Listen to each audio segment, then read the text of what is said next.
Hi hello నమస్తే welcome back to my channel Tirupalu Chinni's vlogs. అందరూ ఎలా ఉన్నారు? బాగున్నారా? నేనైతే చాలా బాగున్నాను. మీరు కూడా బాగుండాలని మనస్ఫూర్తిగా కోరుకుంటున్నాను.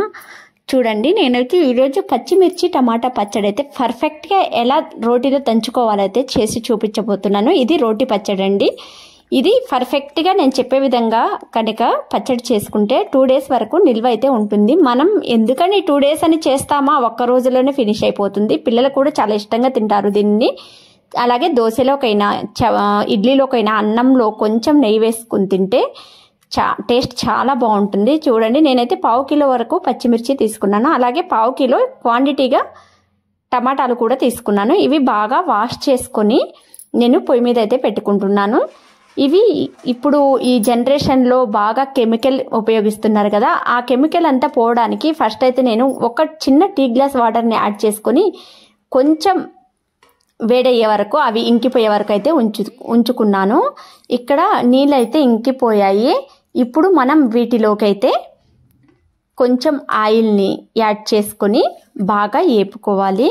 చూడండి, నేనైతే 2 టేబుల్ స్పూన్ల ఆయిల్ అయితే యాడ్ చేస్తున్నాను. దీనికి పోపు ఇంకేమీ అవసరం అయితే పడదండి. ఇప్పుడు బాగా వేపుకోవాలి. స్లో ఫ్లేమ్లో బాగా మాడిపోతాయి, లేకపోతే స్లో ఫ్లేమ్లో బాగా వేపుకోవాలి. 2 అంటే టమాటాలు పచ్చిమిర్చి బ్రౌనిష్ కలర్ వచ్చే వరకు అయితే వేపుకోవాలి. అలాగే ఇప్పుడు నేను అవి కొంచెం వేగాక ధనియాలు, జీలకర్ర, అలాగే కొంచెం కరివేపాకు వేసుకొని మళ్ళీ 2 minutes అయితే బాగా వేపుకుంటున్నాను. ఈ 2 minutes బాగా వేగిపోయాక మనం కొంచెం నిమ్మకాయ సైజ్ అంతా చింతపండు, అలాగే మేము చింతకాయ తొక్కు చేసుకుంటామండి. పచ్చి చింతకాయలు అయితే కాసినప్పుడు చింతకాయ తొక్కు అయితే చేసి పెట్టుకుంటాం. మీ సైడ్ కూడా చేసుకుంటారా? చేసుకుంటే ఎలా చేసుకుంటారో కామెంట్ చేసేయండి. మరి నేనైతే ఇప్పుడు బాగా వేపుకుంటున్నాను. ఇప్పుడైతే నేను చింతకాయ తొక్కు అయితే యాడ్ చేసుకొని అది కూడా కొంచెం మెత్తబడే వరకు ఈ ఆవిరికి కొంచెం 2 minutes అయితే ఉంచుకుంటున్నాను. ఇదైతే అయిపోయింది, బాగా మగ్గిపోయింది. చూడండి, రెడ్డిష్ కలర్ వచ్చింది కదా. ఆ రెడ్డిష్ కలర్ వచ్చినప్పుడైతే మనం అర్థం చేసుకోవాలి, పచ్చిమిర్చి కూడా మగ్గిపోయాయి, టమాటాలు బాగా మగ్గిపోయాయి అనేసి. ఇప్పుడు దీన్ని అయితే పచ్చడి అయితే చేసేసుకుందాం మనం. ఫస్ట్ అయితే నేను రోల్ని బాగా కడుక్కొని తుడుచుకొని పెట్టుకున్నాను.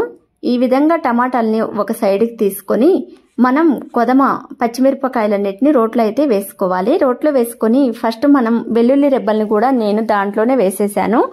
ఒక 6-7 వెల్లుల్లి రెబ్బల్ని వేసుకొని తగినంత ఉప్పు వేసుకొని బాగా మెత్తగా మెదిగే వరకు దంచుకోవాలి. ఇది జాగ్రత్తగా దంచుకోవాలి, లేకపోతే ఎగిరి వచ్చి మన కంట్లోనైనా అలాగ పడే అవకాశం ఉంటుంది. చూడండి, ఇదైతే మెత్తగా మెదిగిపోయింది. అంత మెత్తగా కాకుండా మిక్సీకి వేసేలా కాకుండా కొంచెం ఒక్క మొక్కగానే దంచుకోవాలి. ఇప్పుడైతే నేను అది మెదిగిపోయాక టమాటాలను అయితే యాడ్ చేస్తున్నాను. ఇవి కూడా జాగ్రత్తగా యాడ్ చేసుకోండి, లేకపోతే ఎగిరి కండ్లలో పడే అవకాశం అయితే ఉంటుంది. దానిలోని వాటర్ చూడండి, ఈ విధంగా అయితే నేను స్లోగా దంచుకుంటున్నాను. మీ సైడ్ టమాటా పచ్చడి ఎలా చేసుకుంటారో కామెంట్ చేసేయండి. చూడండి, ఇలా తిప్పితే మనకి ఆ వాటర్ అంతా ఈవెన్గా స్ప్రెడ్ అవుతుంది. ఈ పచ్చడి అయితే అయిపోయింది. ఇప్పుడు నేను ఒక పెద్ద సైజు ఉల్లిపాయను అయితే కట్ చేసి అయితే పెట్టుకున్నాను. ఈ పచ్చడి దంచేది అయిపోయాక లాస్ట్లో మనం కట్ చేసి పెట్టుకున్న ఉల్లిపాయలను అయితే యాడ్ చేసుకోవాలి.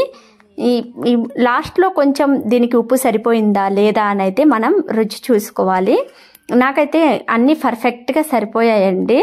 ఎక్కువ తినేవాళ్ళు ఉంటారు, తక్కువ తినేవాళ్ళు ఉంటారు కదా. ఈ విధంగా పచ్చడి అయితే దంచుకోవాలి. ఈ పచ్చడి అయితే ఇప్పుడు అయిపోయింది. ఇంకా దీన్ని బౌల్లోకి సర్వ్ చేసుకోవటం. నేనైతే ఇక్కడ పోపు ఏమి పెట్టనండి. అన్నీ ఆయిల్ అంటే హెవీ అయిపోతుంది కదా, దాంట్లో ఆయిల్తోనే పచ్చడి అయితే దంచుకున్నాను. ఈ విధంగా పచ్చడి చేసుకొని చూడండి. ఈ వీడియో నచ్చితే సబ్స్క్రైబ్ చేసుకోండి. బాయ్.